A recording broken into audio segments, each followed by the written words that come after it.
the cover-up policy set forth by the Illuminati. As I have stated, the first great step of the conspiracy was to be the entrapment of our money system. To achieve that objective, Schiff had to get full cooperation of the then big banker elements in America, and that was easier said than done. Even in those years, Wall Street was the heart of the American money mart, and J.P. Morgan was its dictator. Next in line were the Drexels and the Biddles in Philadelphia. All the other financiers, big and little, danced to the music of those three houses, but particularly to that of Morgan. All of those three were proud, haughty, arrogant potentates. For the first few years, they viewed the little bewhiskered man from the German ghettos with utter contempt. But Jacob knew how to overcome that.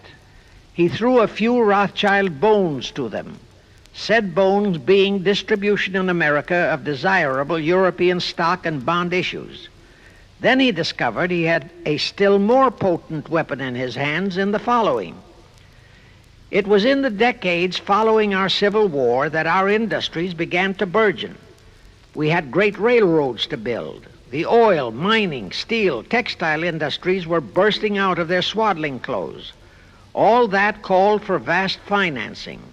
Much of that financing had to come from abroad. That meant the House of Rothschild, and that was when Schiff came into his own. He played a very crafty game. He became the patron saint of John D. Rockefeller, Edward R. Harriman, and Andrew Carnegie. He financed the Standard Oil Company for Rocky, the railroad empire for Harriman, and the steel empire for Carnegie. But instead of hogging all the other industries for Kuhn, Loeb and Company, he opened the doors of the House of Rothschild to Morgan, Biddle, and Drexel. In turn, Rothschild arranged the setting up of London, Paris, European, and other branches for those three, but always in partnerships with Rothschild subordinates. And Rothschild made it very clear to all those men that Schiff was to be the boss in New York. Thus, at the turn of the century, Schiff had a tight control of the entire banking fraternity on Wall Street, which by then, with Schiff's help, included Lehman Brothers, Goldman Sachs, and other internationalist banks, headed by men chosen by the Rothschilds. In short, that meant control of the nation's money powers, and he was then ready for the giant step, the entrapment of our national money system. Now, under our Constitution, all control of our money system is vested solely in our Congress. Schiff's next important step was to seduce our Congress to betray that constitutional edict by surrendering that control to the hierarchy of the Illuminati's great conspiracy. In order to legalize that surrender and thus make the people powerless to resist it, it would be necessary to have Congress enact special legislation.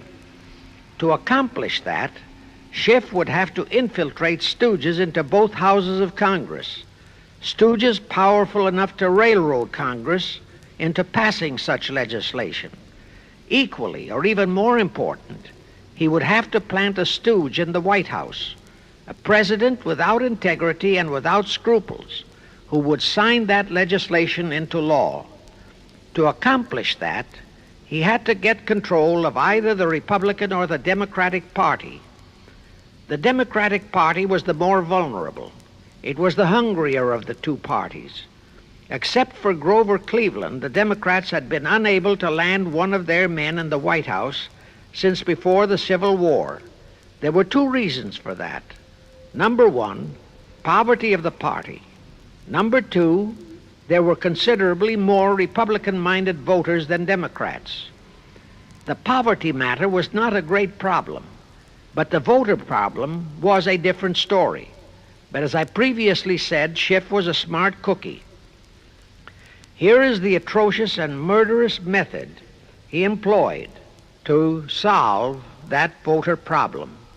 His solution emphasizes how very little the Jewish internationalist bankers care about their own racial brethren, as you shall see. Suddenly, around 1890, there broke out a nationwide series of pogroms in Russia. Many, many thousands of innocent Jews, men, women, and children, were slaughtered by the Cossacks and other peasants. Similar pogroms with similar slaughter of innocent Jews broke out in Poland, Romania, and Bulgaria. All those pogroms were fomented by Rothschild agents. As a result, Jewish terrified refugees from all those nations swarmed into the United States, and that continued throughout the next 2 or 3 decades because the pogroms were continuous through all those years. All those refugees were aided by self-styled humanitarian committees set up by Schiff, the Rothschilds, and all the Rothschild affiliates. In the main, the refugees streamed into New York, but the Schiff-Rothschild humanitarian committees found ways to shuffle many of them into other large cities, such as Chicago, Boston, Philadelphia, Detroit, Los Angeles, etc. All of them were quickly transformed into naturalized citizens and educated to register as Democrats. Thus, all of that so-called minority group became solid Democratic voter blocs in their communities, all controlled and maneuvered by their so-called benefactors. And shortly after the turn of the century, they became vital factors in the political life of our nation. That was one of the methods Schiff employed to plant men like Nelson Aldrich in our Senate and Woodrow Wilson in the White House. At this point, let me remind you of another of the important jobs that was assigned to Schiff when he was dispatched to America. I refer to the job of destroying the unity of the American people by creating minority group and racial strife. By the pogrom-driven Jewish refugees into America, Schiff was creating one ready-made minority group for that purpose. But the Jewish people as a whole, made fearful by the pogroms, could not be depended upon to create the violence necessary to destroy the unity of the American people. But right within America, there was an already made-to-order, although as yet a sleeping minority group, the Negroes, who could be sparked into so-called demonstrations, rioting, looting, murder, and every other type of lawlessness.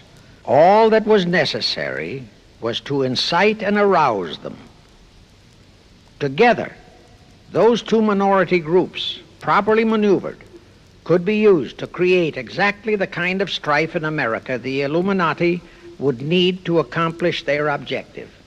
Thus, at the same time that Schiff and his co-conspirators were laying their plans for the entrapment of our money system, they were also perfecting plans to hit the unsuspecting American people with an explosive and terrifying racial upheaval that would tear the people into hate fractions and create chaos throughout the nation, especially on all college and university campuses, all protected by Earl Warren decisions and our so-called leaders in Washington. Of course, perfecting those plans required time and infinitely patient organizing. Now, to remove all doubts, I'll take a few moments to give you documentary proof of this racial strife plot. First of all, they had to create leaderships and organizations to draw in millions of dupes, both Jewish and Negroes, who would do the demonstrating and commit the rioting, looting, and lawlessness. So in 1909, Schiff, the Lamans, and other conspirators organized and set up the National Association for the Advancement of the Colored People, known as the NAACP. The presidents, directors, and legal counsels of the NAACP were always white men, Jews appointed by Schiff. And this is the case to this very day. Then, in 1913, the Schiff Group organized the Anti-Defamation League of the B'nai B'rith, commonly known as the ADL, to serve as the Gestapo and hatchet man outfit for the entire great conspiracy.